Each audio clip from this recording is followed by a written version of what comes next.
अस्सलामु अलैकुम व रहमतुल्लाहि व बरकातुहू। आज हम बात करने जा रहे हैं एक ऐसी कौम के बारे में जिसका जिक्र सिर्फ कुरान और हदीसों में मिलता है। एक ऐसी खतरनाक कौम जो आज भी जमीन के किसी कोने में कैद है, लेकिन एक दिन इनकी रिहाई का वक्त भी आएगा। ये वो दिन होगा जब इंसानियत कांप उठेगी, धरती चीख उठेगी और फसाद अपने चरम पर होगा। ये होंगे याजूज और माजूज, जिनकी तादाद इतनी ज्यादा होगी कि पानी तक सूख जाए। ये कौन है, कहां है और कब आएंगे?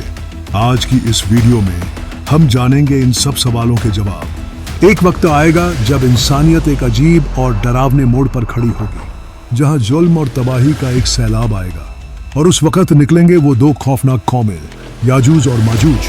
उनका नाम सुनकर ही दिल दहल उठता है। लेकिन ये है कौन, कहां हैं और कब निकलेंगे? क्या कुरान और हदीस में इनका जिक्र है? आइए आज की इस डॉक्यूमेंट्री में जानते हैं याजूज और माजूज की पूरी हकीकत। याजूज और माजूज इंसानों ही की नस्ल से हैं, लेकिन उनका स्वभाव इंसानों जैसा नहीं बल्कि दरिंदों जैसा है, खूंखार, वहशियों जैसे। इनकी तादाद इतनी ज्यादा है कि जब वो दुनिया में फैलेंगे हर पानी का जरिया सूख जाएगा, हर इंसान, जानवर, जमीन सब तबाह कर देंगे। कुरान मजीद की सूरह अल कहफ में इनका जिक्र है, और हजरत मोहम्मद सल्लल्लाहु अलैहि वसल्लम ने कई हदीसों में इनके बारे में बयान किया है। हजरत जुल्करनैन अलैहिस्सलाम एक नेक और इंसाफ पसंद हाकिम थे। वो मशरिक और मगरिब के सफर पर निकले। एक वक्त वो दो पहाड़ों के दरमियान पहुंचे। वहां की कौमें डर के मारे थर थर कांप रही थी। उन्होंने कहा, ए जुल्करनैन, याजूज और माजूज बहुत फसाद करते हैं। क्या आप हमारे और उनके बीच एक दीवार बना सकते हैं? जुल्करनैन ने अल्लाह की मदद से लोहे और तांबे की एक मजबूत दीवार बनाई, इतनी मजबूत कि याजूज और माजूज आज तक उसे पार नहीं कर सके।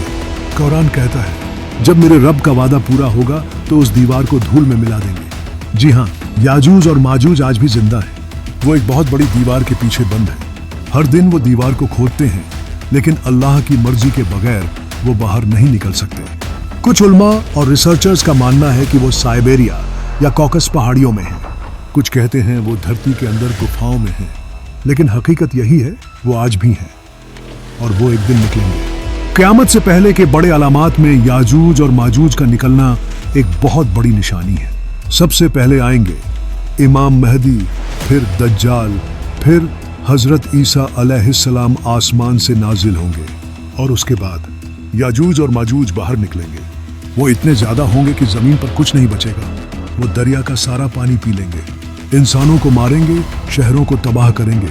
हजरत ईसा अलैहिस्सलाम अपने साथी मोमिनों के साथ एक पहाड़ जबल तुर्स की तरफ चले जाएंगे। वहां वो दुआ करेंगे, रोएंगे, सजदे करेंगे और अल्लाह से मदद मांगेंगे। और फिर अल्लाह ताला एक खास किस्म की बीमारी भेजेगा, जिससे याजूज और माजूज के गले में फोड़े पड़ेंगे और सब के सब मर जाएंगे। फिर अल्लाह परिंदों की एक बड़ी फौज भेजेगा जो याजूज और माजूज की लाशों को उठाकर दूर फेंक देगी। फिर बारिश होगी, इतनी जबरदस्त बारिश कि जमीन पाक साफ हो जाएगी। उसके बाद एक अमन और बरकत का दौर आएगा, जो कि हजरत ईसा अलैहिस्सलाम की हुकूमत का दौर होगा। याजूज और माजूज का निकलना एक सच्चाई है जो जल्द पूरी होगी। कुरान और हदीस हमें बार बार इसकी तैयारी की तालीम देते हैं। हमें अपने ईमान को मजबूत करना चाहिए, तौबा करनी चाहिए, क्योंकि वो वक्त दूर नहीं जब हमारी आंखों के सामने ये अजीम अलामात जाहिर होंगे। या अल्लाह हमें हिदायत और सब्र अता फरमा, हमें इन फितनों से महफूज रख, आमीन। हम अगले वीडियो में बात करने वाले हैं याजूज और माजूज के बाद आने वाली क़यामत की सबसे डरावनी निशानियों के बारे में जो आने वाली है, जैसे ये सूरज का पश्चिम से निकलना, आसमानी धुआं, जमीन से जानवर का निकलना, 3 बड़ी जमीन धंसने की घटनाएं, नर्म हवा से मोमिनों की रूह कब्ज कर ली जाएगी, कुरान और इल्म का उठ जाना, और फिर इसराफील अलैहिस्सलाम पहला सूर फूकेंगे, हर चीज हिल जाएगी, पहाड़ उड़ जाएंगे, समुंदर उबल उठेगा, धरती का रंग बदल जाएगा और हर इंसान बेहोश होकर गिर पड़ेगा। फिर दूसरा सूर बजेगा और सब इंसान दोबारा जिंदा किए जाएंगे हिसाब किताब के लिए। दोस्तों, याजूज माजूज के बाद जो कुछ होगा वो पूरी इंसानियत के लिए आखिरी मौका होगा। अब भी वक्त है, तौबा करें, नमाज कायम करें और हक की राह पर चलें। क्योंकि जब सूरज उल्टी दिशा से निकलेगा तब कोई लौट कर नहीं आएगा। इन्हीं अलामात की तफसीलात के साथ मिलेंगे अगली वीडियो में। तब तक दुआओं में याद रखिएगा। खुदा हाफिज।